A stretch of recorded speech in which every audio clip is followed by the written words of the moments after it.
Welcome to the inaugural annual lecture, Language and Environment. Today we have a real special treat. Our speaker is Katipalli Srinivasan, Srini, as he's known to many of us.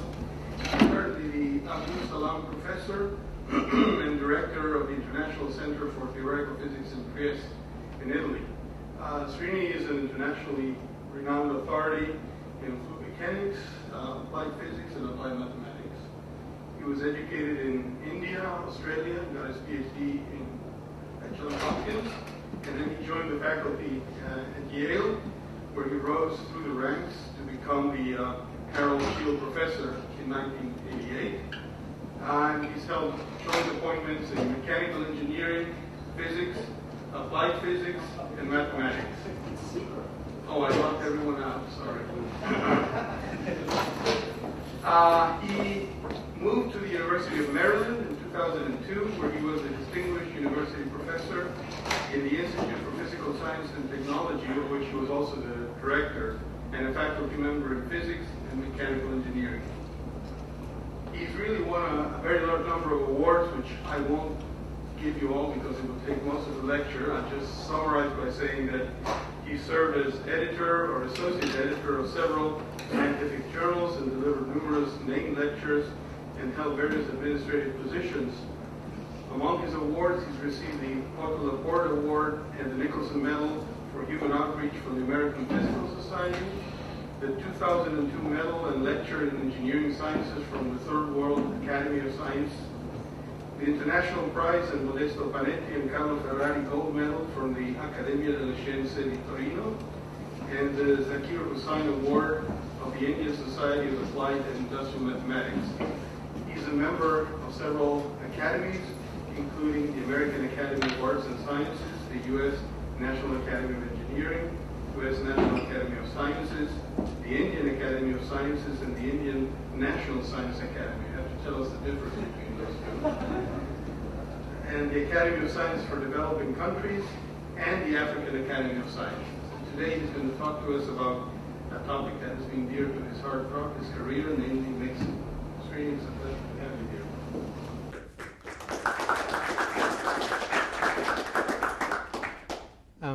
Thanks, Pablo. The talk will go downhill from here on, of course. I already downgraded the title as to some notes on mixing instead of saying mixing altogether. The work I am going to present would involve not only some measurements in the wind tunnels that I made some years ago, but also in particle using laser-induced fluorescence and PIV images, jets like this from which we constructed dissipation fields. And more recently, the work I have been doing with these three colleagues, P.K. Young, Diego Donzis, and Jörg Schumacher, on computational problems related to mixing. And to establish my respectability, I cite for you a number of papers we just wrote in the last few years, and I'm going to extract things from there. So that's my goal for today. Why did I emphasize a bit on computations? If you look at the time axis here, 1940 to 2010 or thereabouts, and plot the floating point operations per second, you can see that around the time I was born, it was only 100 floating point operations. But now we are talking about petaflop machines, which will be soon in existence. So in fact, computing power has really increased tremendously, like almost nothing else. The only other graph that I know can compare with this is the brightness of synchrotron radiation machines. So given this increase in power, we have begun to wonder whether some of the problems of turbulence can be addressed a little better. And on this little line here is an average of the size of the box, a three-dimensional box in which computations have been done. As you can see, 4096 cube calculation was done on the Earth simulator, and roughly this Reynolds number, this so-called microscale Reynolds number, is about 1,000 or so. That means the real Reynolds number, which is the square of that, is about 1,000,000. So you are getting into a regime where things become realistic and you can extract a lot of useful information. So that would be one of the reasons why I emphasize a bit on computations in this talk today. The mixing problems, there are many different types. I at least can identify 3 of them. Those that are accompanied by changes in composition, density, enthalpy, pressure, etc. So if you have combustion or detonation or supernovae, for instance, mixing is at the back of the changes that happen, but that does not tell you a lot about, it does not tell you everything about the dynamics. The velocity itself will depend upon all the combustion processes and the supernovae process and so on.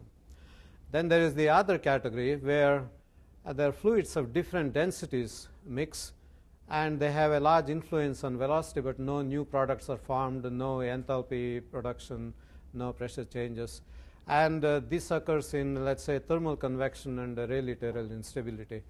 In fact, I gave 2 talks very recently at Princeton, and I had to make up a 3rd talk all in the span of a few months. So I had to do this instead of giving the same talk again. Now, that talk was on thermal convection, for instance. Then there is the 3rd variety of mixing, where certain components, non-reacting species, can mix together, but when they mix, no density changes are produced and no dynamics is affected by the mixing process. The dynamics will do all the details of mixing, but the mixing itself does not have a back reaction on the dynamics, and that's why it is called passive. And scalars, because you are talking about species which have no vectorial properties. And this is the title that I choose for my presentation today. And this passive scalar mixing, while it will not explain whatever is happening in these two classes, is at the basic is a basic phenomenon in these two. And if you know everything about this, you can at least say a little bit about what is happening here. And this is therefore a kind of textbook example of a mixing problem, and that's what I want to focus on today.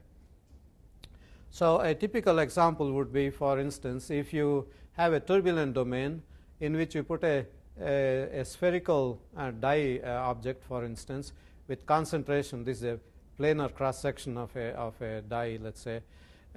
In the middle you have large concentration. As you move towards the edges, the concentration decreases, so you might have a Gaussian distribution here. And then with time, don't worry about these units, you can see how these elements are twisted and folded by the velocity field in which it is embedded, and eventually become something like this. This is an example of the simulations, but actually in 1959 Corsin had drawn this schematic, which is not all that different in some general sense. I don't think he had any real evidence to go for drawing this, but he had enough intuition to think that it was something like this. Now, everyone knows that such problems are governed by advection diffusion equation, where theta is the concentration of the tracer, so it's the time rate of change of the tracer concentration here, advected by this velocity and diffused by this diffusion coefficient. So that's the problem you want to solve with the boundary conditions and everything. And of course, just for curiosity, the corresponding Langevin equation is x dot is this is drift term due to this velocity, and then you have the noise term, which is this white noise here, and the diffusion coefficient here. So sometimes it is convenient to do the Langevin version rather than go through the PDE written at the top. Now, the problem, of course, is very simple to solve if u is very simple. Of course, if u is very simple, as you for instance constant, Einstein worked out what the result was, and you have the classical diffusion equation. And of course, if u is, let's say, very simple, like a periodic in 2 dimensions, a lot about it is known, and you have the hyperbolic points and twist and folding and so on. And you know a lot about what happens in mixing. But if it is three-dimensional and u, this velocity, the advection velocity, is a turbulent one in 3 dimensions, there are not many results that are known. Not many results meaning not many fundamentally basic results, theoretical results. But that's what I want to consider, and I want to at least bring you to a point where something analogous to a good solution is known to the problem in some limited aspect.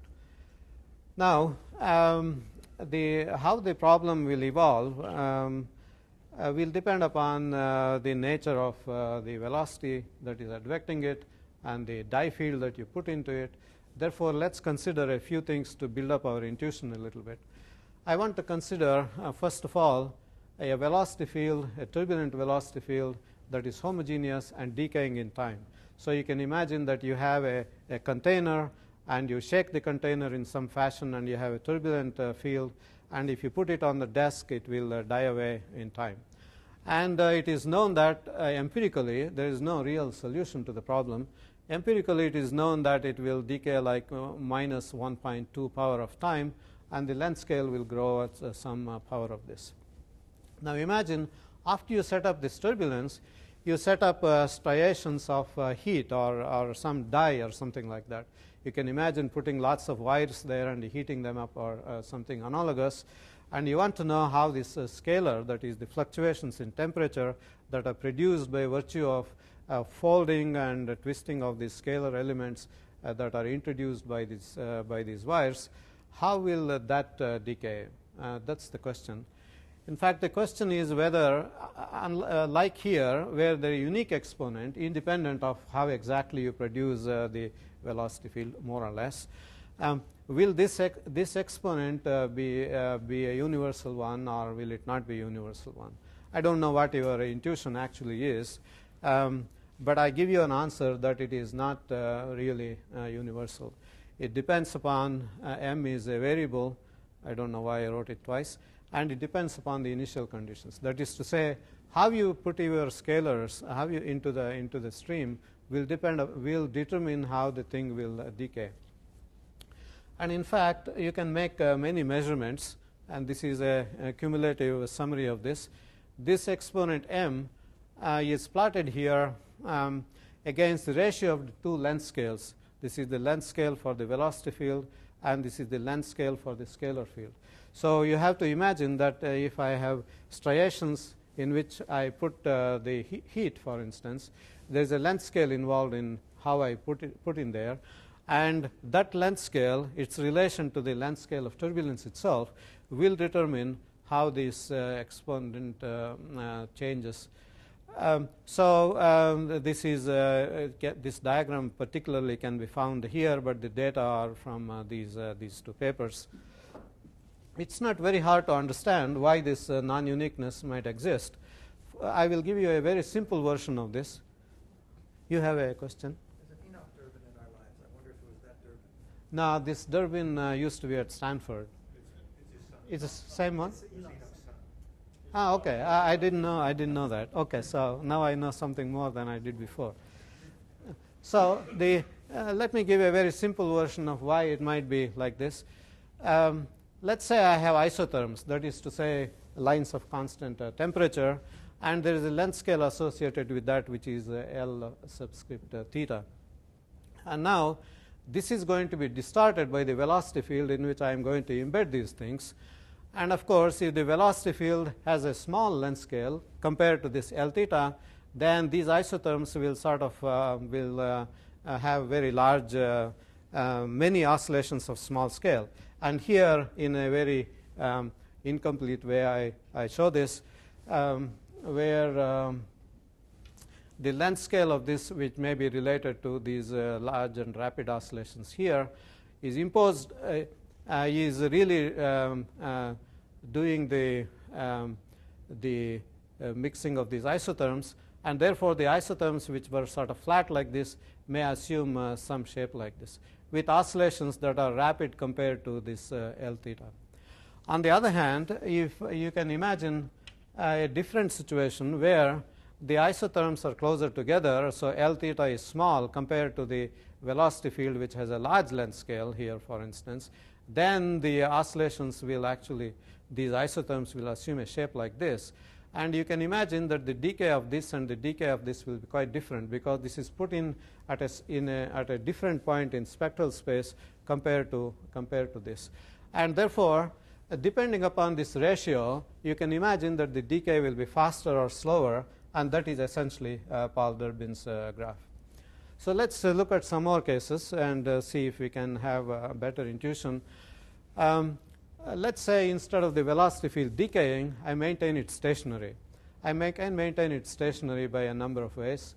For example, I can put in a random forcing. So some wave numbers in the low wave number range can be adjusted, so energy is constantly put into it in order to balance the dissipation of energy that takes place. And the scalar field could decay. That is, I could put in these pulses of heat and then see what happens to the scalar.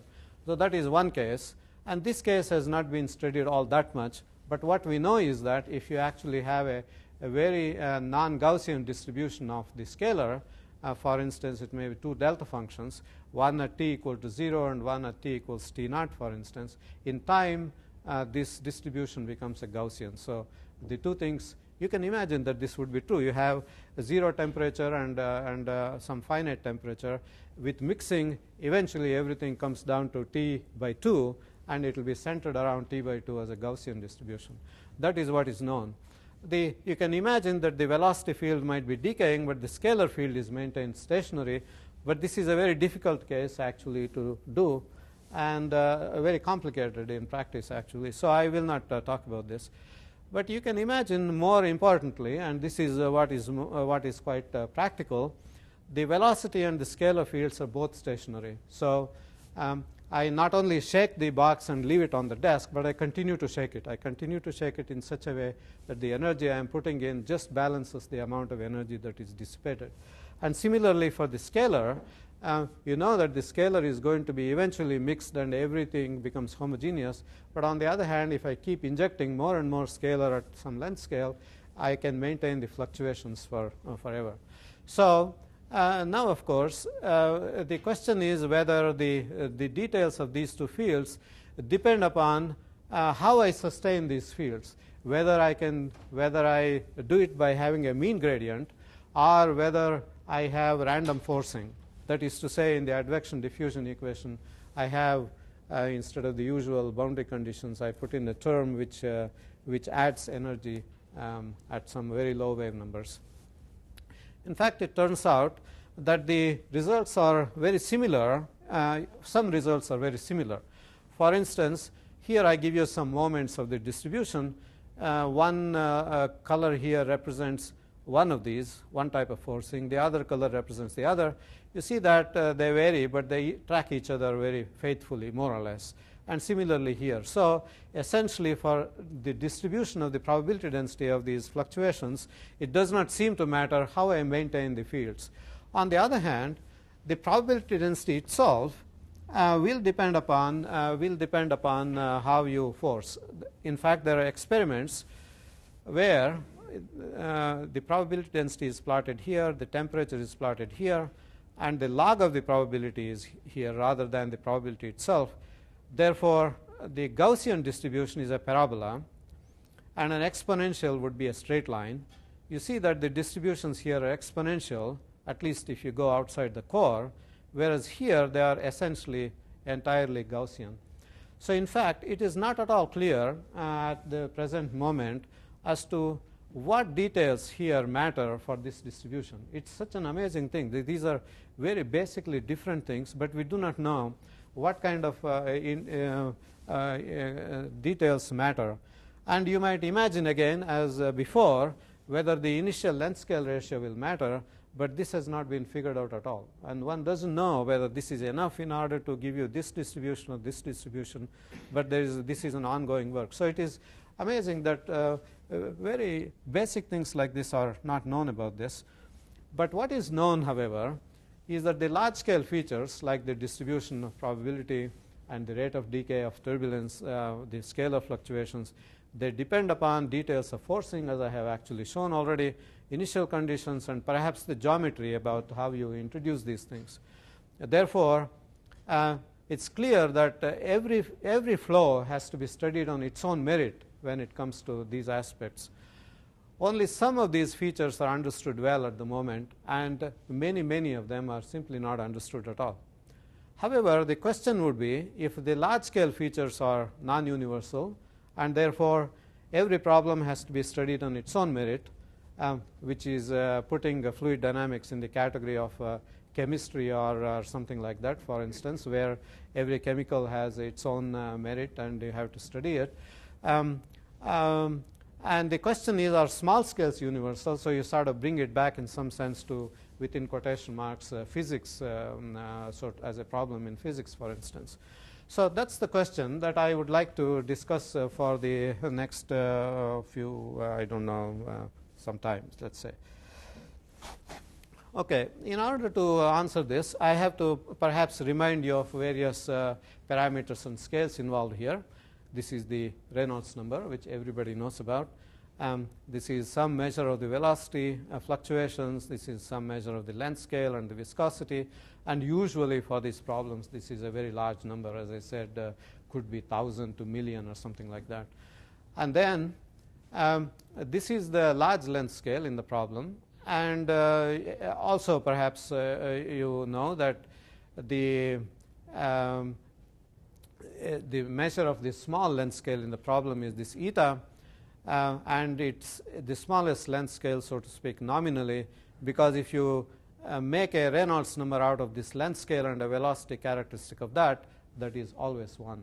So in fact, you have a phenomenon where the range of scales from L, where you somehow think of it related to the container and how you really create the flow, to a very small scale whose Reynolds number is of order unity, and in between you have a very large range of scales. So this is a problem typical of very multi-scales in the phenomenon. And then you have two diffusivities. One is the diffusivity related to vorticity or momentum, and then here you have the diffusivity of the scalar. So the ratio of the two is the so-called Schmidt number. And this number could be very small or very large or of order unity.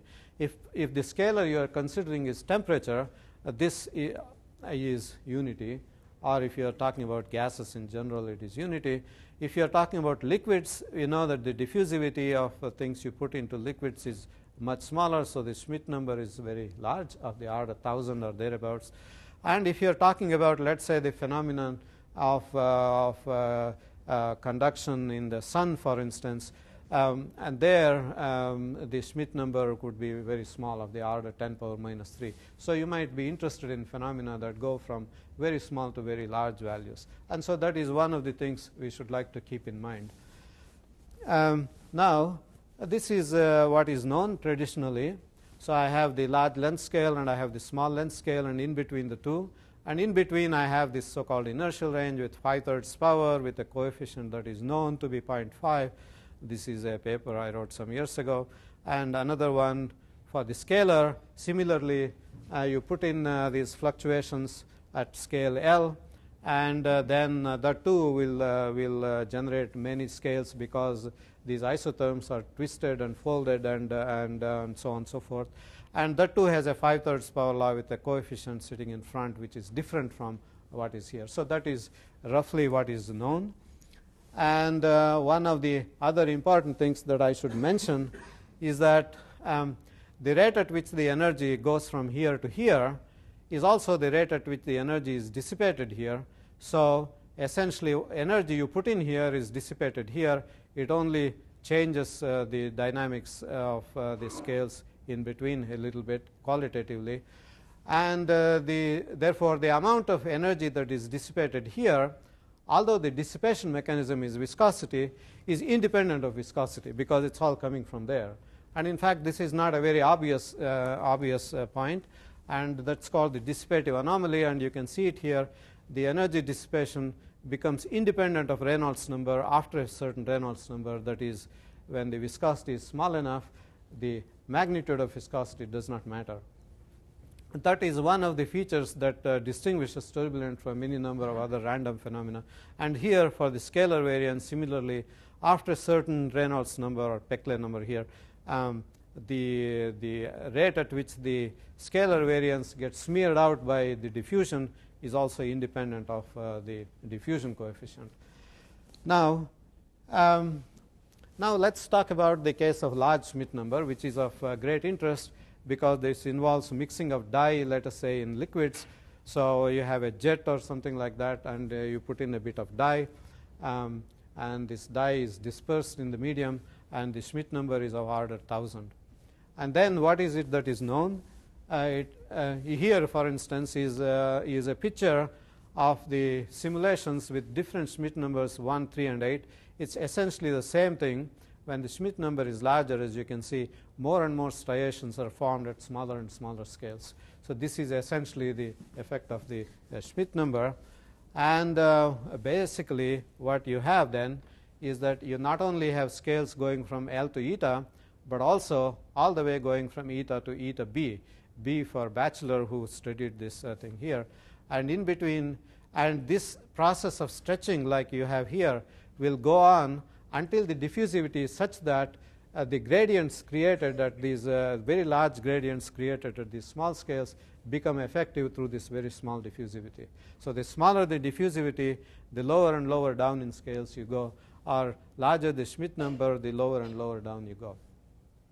So what is known about this? Essentially here everything is known as before, what I said before in the previous diagram.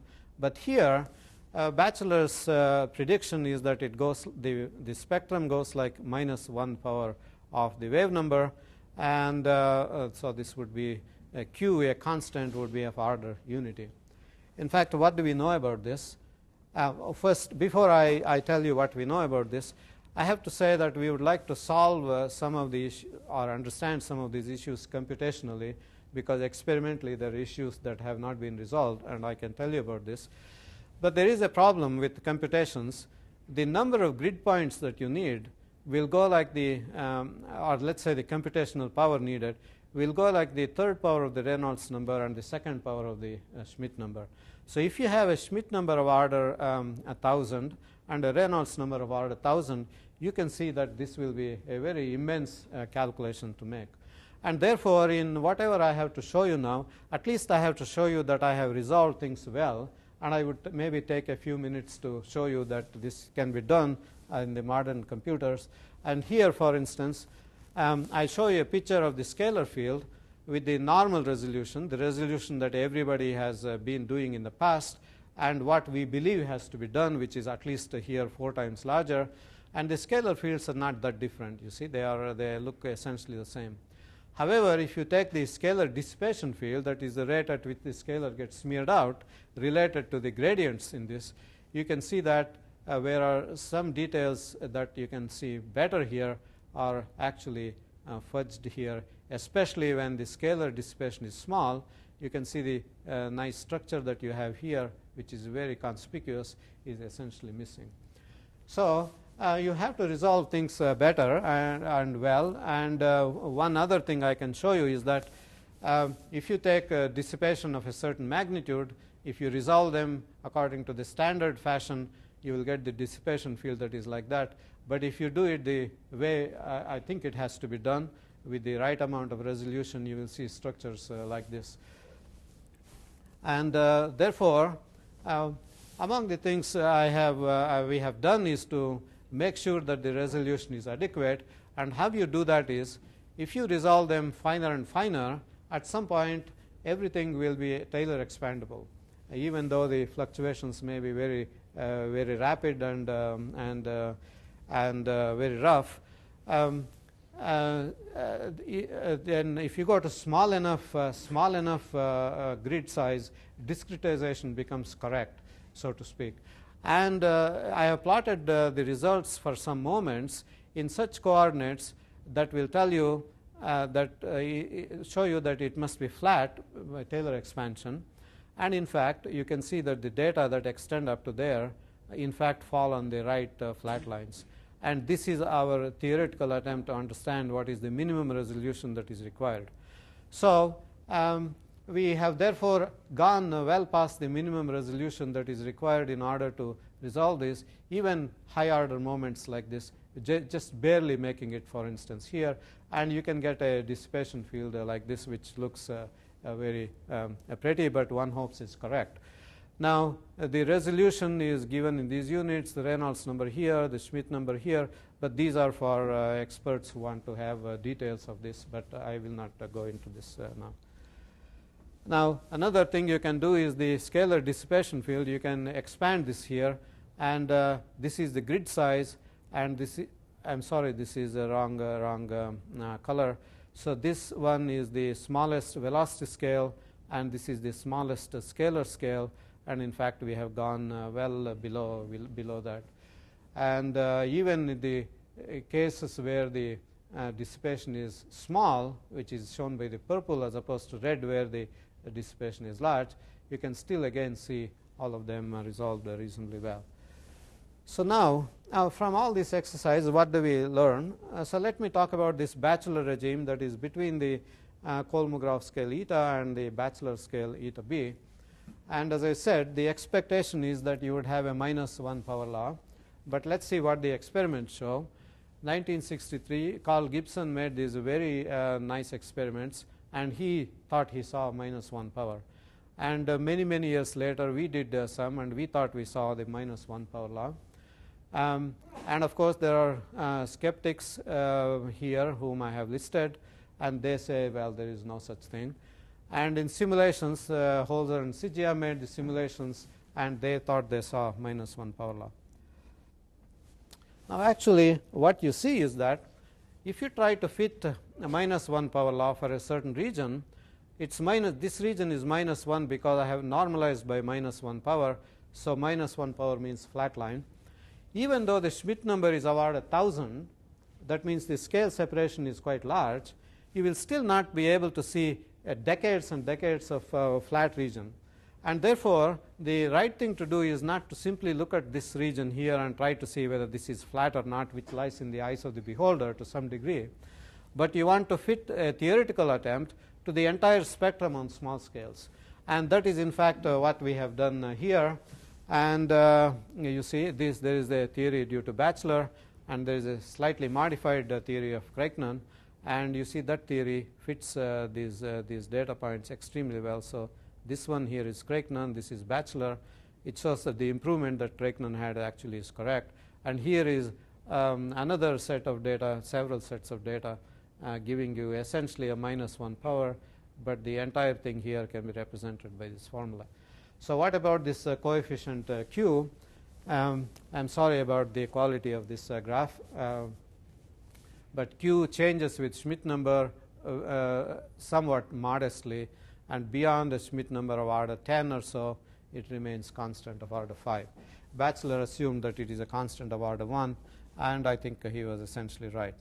So now let us discuss a little bit about what happens to the dissipative anomaly. You remember that the amount of the rate at which the scalar gradients are smeared out by the diffusion coefficient, I said, is independent of the Reynolds number or Peclet number for Schmidt number of order unity, and this is this one of these lines. But different Schmidt numbers do seem to want to go to constant numbers, but these numbers are all different. This is something which no one understands how to interpret and how to explain theoretically.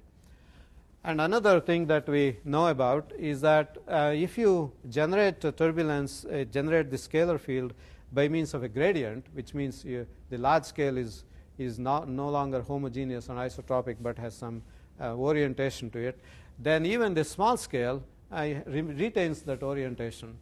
And this is just a measure of that orientation as a function of the Reynolds number. Theoretically, what you would like to see is that this number to come down as the Reynolds number goes up. But in fact, you cannot tell. You cannot tell from this data whether it is going like this or it is going like this. This is the data, experimental data I collected some years ago. But computationally, now we know that actually it goes down like this. So we are beginning to understand the sorts of things that... Experimental data, yeah. It is some kind of distribution of this data. What do you mean is different? This is just the skewness of the distribution of the gradient. So different data for the same conditions? These are different data acquired by different people in different experiments, but all of them have the common characteristic that there is there is a temperature distribution, and you have a mean gradient in temperature and mean gradient in velocity. In fact, the sign of this depends upon the product of the signs of the gradient in velocity and gradient in temperature, but I've just plotted the absolute magnitude. So these were taken in some of them. These are atmospheric data just above the ocean, for instance. At one time, I did some measurements on the ocean as well. Now, so that is getting resolved already, and I want to also show you what the effect of the Schmidt number is on this anisotropy. And here is the same picture you saw before. And you can see what happens if I increase the Schmidt number.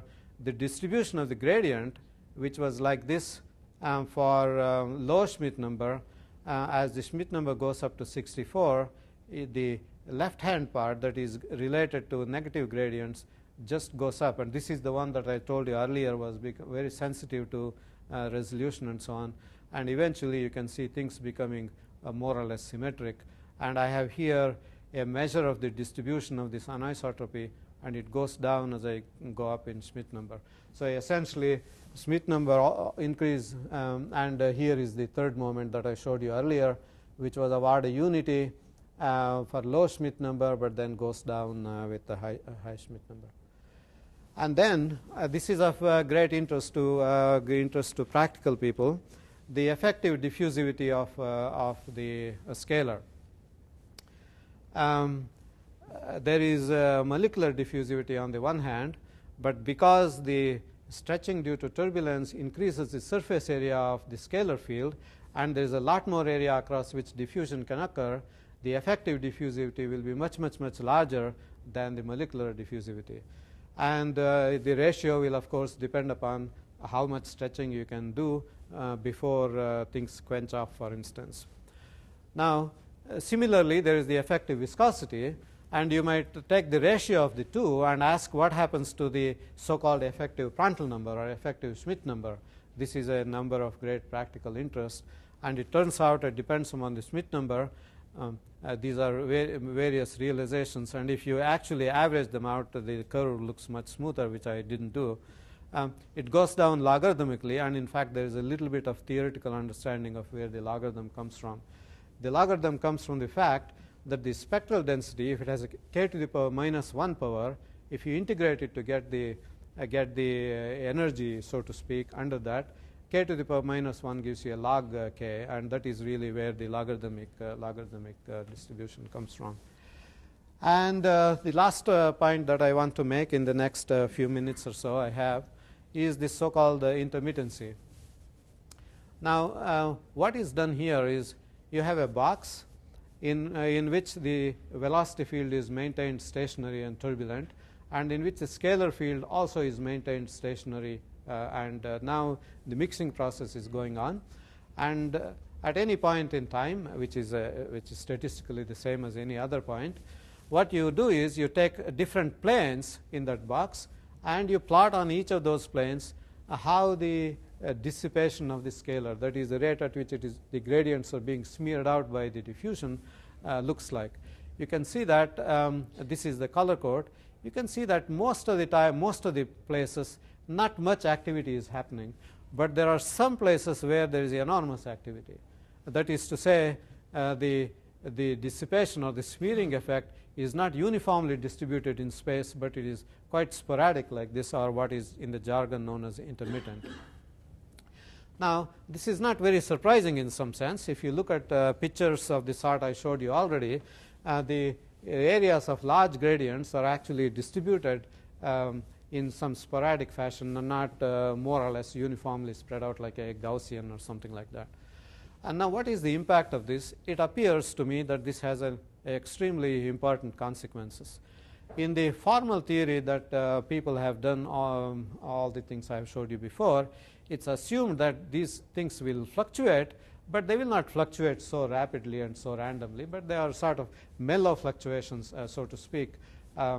Let's say like the temperature changes on a very nice summer day or something like that, it doesn't change all that much. But if it on some other days, wintry days, things might change very rapidly. Now, in fact, if you take the gradient field from which this is coming and look at the distributions, you see how much fat tails they have in comparison with Gaussian, which is a parabola here because I plotted the logarithm. You see, if you want to ask yourself, compared to what a Gaussian value is, this magnitude, how much more probable is it compared to this? You can see how many orders of magnitude it is. It's probably of the order a million times larger. So million times larger at this value. But if I go to 10 standard deviations, I have not just million, it is a billion-fold larger. If I go to 20 standard deviations, it is just astronomically large number.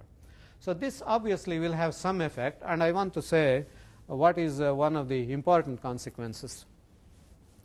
I have some technical details here, but essentially I will tell you these things relatively simply.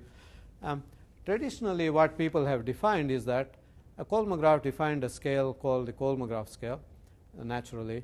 Now, he defined it as nu cube over average value of the dissipation to the power quarter. The average value is perfectly fine if things are varying only smoothly.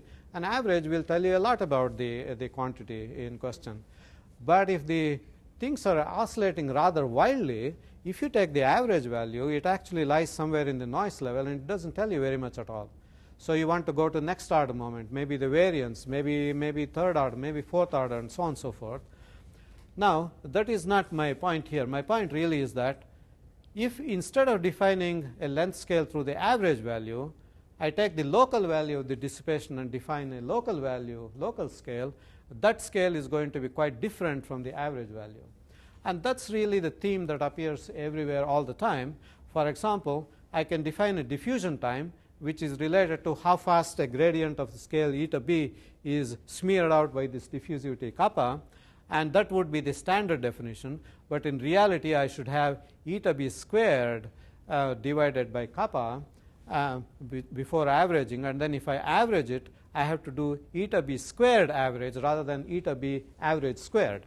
You see, so that's the basic idea. And what you do is you look at the local scales and look at the distribution of these scales. In fact, here is how you can measure these scales, and you find something extremely interesting. This is the dissipation scale divided by the average value. Logarithm to base 10 is plotted here, and this is the probability density of this quantity here. In fact, this is a relatively wide distribution. This here is the average value, more or less eta or eta naught is unity, so logarithm is 0. So it is distributed very widely. So what it means is that the so-called small scales, supposedly one fixed value like Kolmogorov thought, is really not one fixed value, but is distributed around a certain value. Now this has some important consequences, and I don't know. This is all has a lot of stuff in it, but basically, what it means is that if you are resolving your problem, you are not going to do the problem right if you resolve it only according to the average length, because there are smaller scales than the average value and there are larger scales than the average value. So if you want to do the problem right, you have at least got to resolve the smallest possible scale, and you can do a theory for the smallest possible scale, which I don't know. I have it here, for instance, in this paper. And the main point is that, as I said, the diffusion time is not is actually this. You have to take eta b squared and average rather than eta b squared as was traditionally done. And if you do that from the distribution, you can actually show that the real diffusion time is about 10 times larger than the usual time that people have talked about. And this 10 is a large enough number that it will make a big difference for interpreting a lot of data. For instance, you can take an eddy diffusivity time, that is the diffusivity time related to how things smeared out on the large scale, compared to the molecular diffusion time, and there is this formula which is saying Reynolds number to the power half, but if I take that factor 10 into account, it is 100-fold smaller. And because of that, you can see that this ratio is of order unity if the Reynolds number is of order 10 power 4 or so, and it becomes larger and larger only with higher Reynolds number than this. So people like Paul Dimotakis had actually noticed that around this Reynolds number there is a transition that occurs. We called it a mixing transition. And what happens is sort of clear, it seems to me. There was no explanation in Paul's work. But what happens is that below this Reynolds number, or of that order, you cannot separate eddy diffusivity from molecular diffusivity. They are both of the same order, whereas only much higher Reynolds numbers do these quantities separate out. That means you have really the effect of turbulence. And it also sort of related to this so-called short circuit in cascades, which I will not bother about.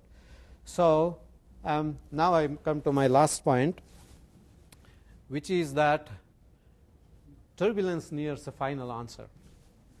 This is a statement I picked from Uriel Frisch's work, and I want to tell you why he is so excited about it. And this is his excitement. His excitement is that normally, if you take the nth order moment of the difference in scalar over a size r, there are some exponents associated with that. And if you follow the standard theory, nth order moment is equal to n by 3. But if you have the so-called anomalous scaling, then zeta n is not n by 3, and that means to say it is actually a concave function. So 2 zeta n is greater than zeta 2n. So the exponent corresponding to the nth moment multiplied by 2 is greater than the exponent corresponding to 2nth moment. So this is the idea. And of course, why should one care about this anomalous exponent? It's important because if people are interested in scaling, especially if you come from critical scaling, then you know that this is actually a totally new paradigm for critical scaling. And of course, anytime you are interested in moments, like I said, for instance, the second moment of the scale as opposed to the first moment and things like that, then it matters that the nth moment is not the same as the second order moment to the power n by 2 I should have had. So that's the importance of this. And so at least people who come from the critical phenomena background think that if you can somehow compute this or show that this is true, you have solved the problem in some sense. And when he said turbulence nears a final answer, this was already 10 years ago. I should have really said turbulence has a final answer now, but I'm afraid I cannot. At least you will see whether you will agree with this or not. It's up to you. So what is the problem that was solved? The problem that was solved, which has some general interest, this is the advection diffusion equation.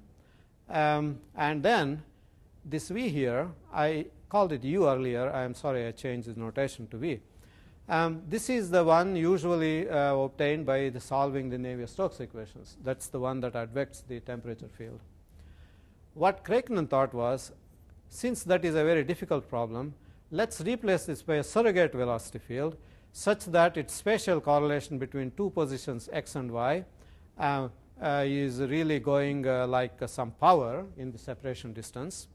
And a special point of that is the Richardson law of diffusion for this particular value of gamma. But the two fields in two instants of time are uncoupled from each other.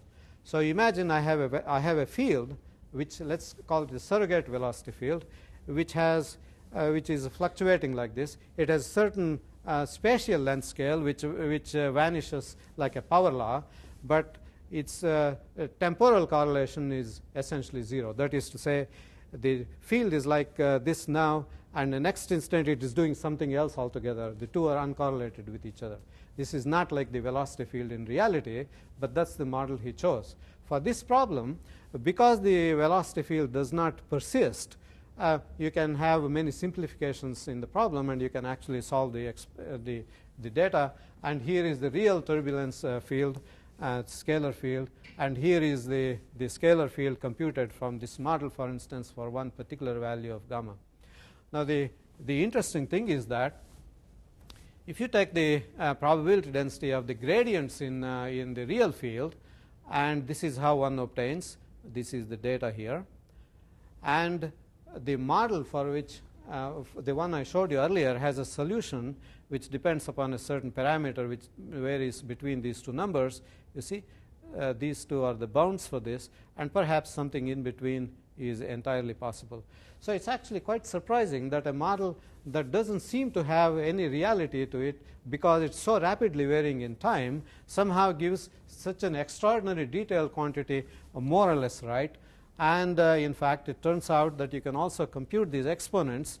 This here is 2 zeta 2 minus zeta 4, and for normal scaling it would be 0. But here, as a function of that parameter gamma, there is a theory for gamma going to 0. There is a theory gamma going to 2. And the theories seem to be agreeing with the numerical simulations of the problem. And this is a finite number. Therefore, you have solved a problem, at least a model problem, for which anomalous scaling is real, independent of even the simplicity of the velocity field.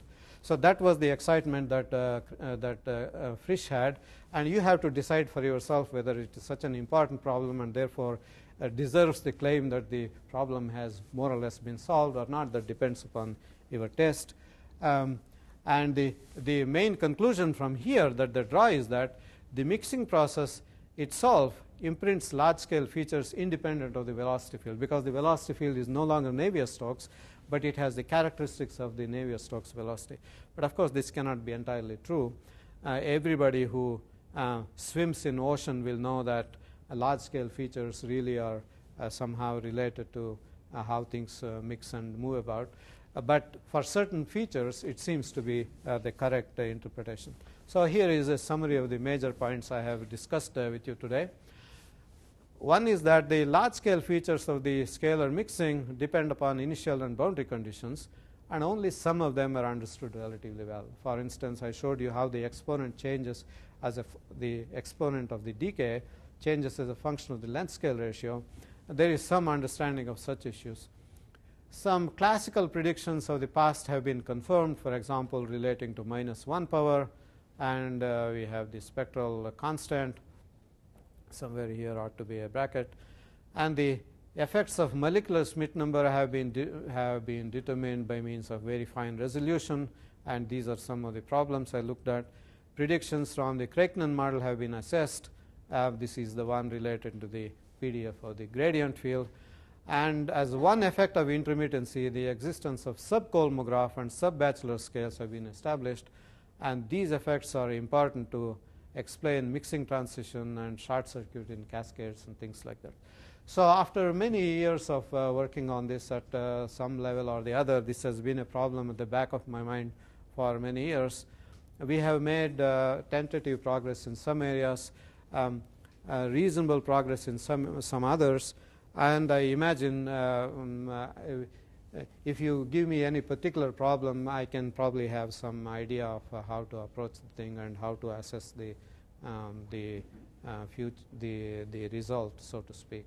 I think time has come when you can say some qualitative understanding of what is happening about turbulent mixing. Thank you very much.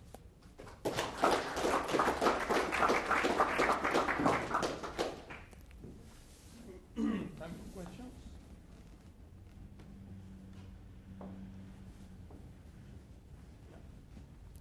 Do you think that as our computer power increases and we can simulate turbulence to higher and higher resolution, we will necessarily understand it better? And do we even need to understand it if we can simulate it? Now, of course, it's a question of what understanding means, and you can do more things for sure.